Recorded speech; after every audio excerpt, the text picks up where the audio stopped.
How you doing, YouTube? Today we're back with a brand new video.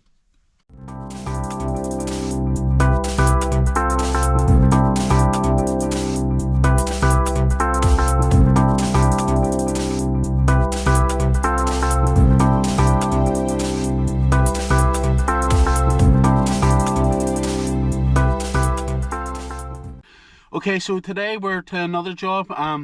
We're 2 days on this job. The first day we're going to try to get all the plasterboarding done with the plasterboard, some ceilings, and then tomorrow hopefully re-skim them. So yeah, should be straightforward enough. I'll see you when I get to the job.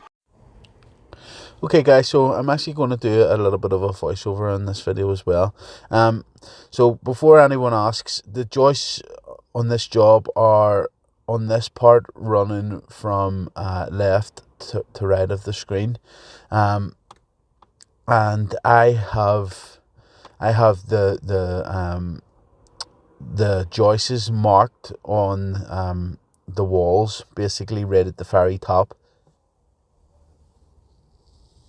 So if anybody wonders how I know where to put my screws, that's how. This is also a lath and plaster ceiling, so we're not having to worry too much about missing the joist, because the board, the screws will go into the lath and hold tight anyway.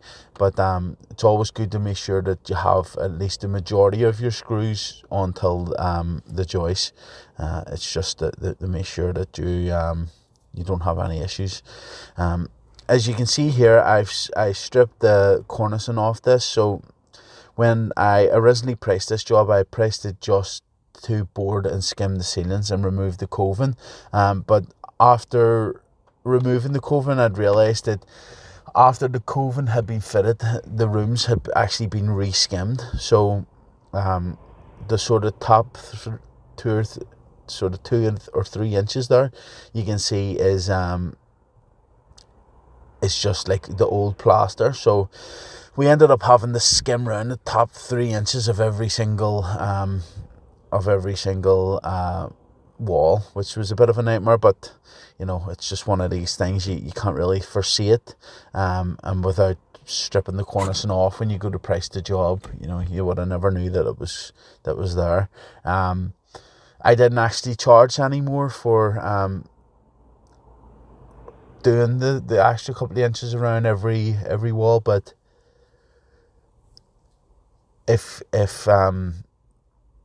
you know, most people would. So if I were you, I would charge the extra, but I didn't, just because it didn't really take me much effort to put it right. So these are 1/2 inch board, and we are on our own. As you can see, the sheet that I put up there is actually just short of a full sheet. That's where the joist had fell, just short. So they're basically a full sheet there that we're lifting up on our own. And the way we do it is, you'll see the bit of wood sitting just in front of the camera. This is what we call a deadman. So it's a bit of wood that goes from the ceiling to the floor with a T junction, so it looks like a capital T.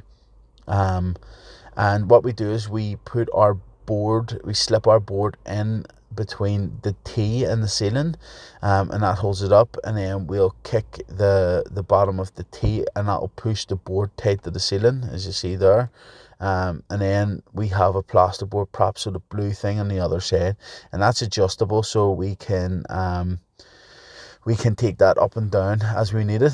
I actually have 2 of these plasterboard props, but when you're doing this on your own, 2 plasterboard props aren't actually any good for this. The plasterboard props are good for when you have help, and what you can do is you can get your labour to hold. You lift one side, the labour lifts one side, and then you use the 2 jacks to hold the board tight to the ceiling, and then one can go and cut the next board, and the other one can put all the screws in. But when you're on your own, you definitely need a T, a dead man, a T stand. There's a few different names for it. but you definitely need one of them. Um, on these sort of old houses, when I'm doing ceilings, you can see here, I run the plasterboard that's going to come to the light, because we can't screw the light fittings off really. What we'll do is we'll measure from the wall, okay, to just past the light, and then we will put the board up, and we'll sort of fasten it up tight um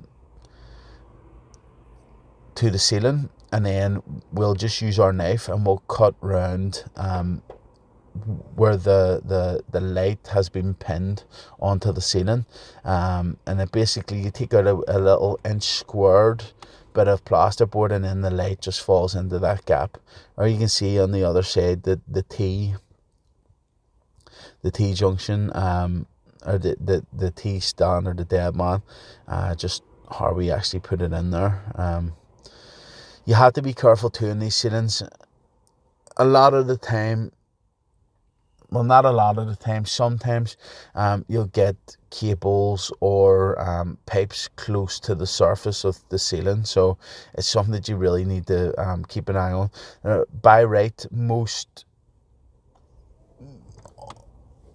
tradesmen will keep all the services and stuff high up on the joist, so just under the floorboards up the stairs. But I have seen tradies put pipes sort of almost at the bottom of the cavity, and I've seen boys screw up into old joists and hip pipes. So it doesn't happen often, but it's something that you definitely have to be careful of.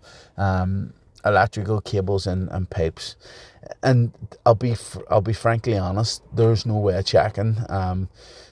Up the upstairs in this house, the floorboards were all down. There was a finished floor, and the the client didn't want the old ceiling took down, so it's a chance you run. So what I do is, with like this ceiling, I knew it was lath and plaster, because I actually used to live in one of these houses. So I knew it was lath and plaster, and I knew that I had a 1/2 inch board. So I got a 50 mil screw, so that it was only going into the joist a tiny bit, and it's bringing down the possibility of me hitting a pipe or an electrical cable, basically. Yeah, so always a good idea to check if you can, but most people can't check, so you just have to do your best, and I hope you don't hit anything, basically. But yeah, so I'm just going to let this video play through now. I hope you enjoyed that little bit of commentary over the top. I hope you enjoy the rest of the video.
Okay, so that's us done for today.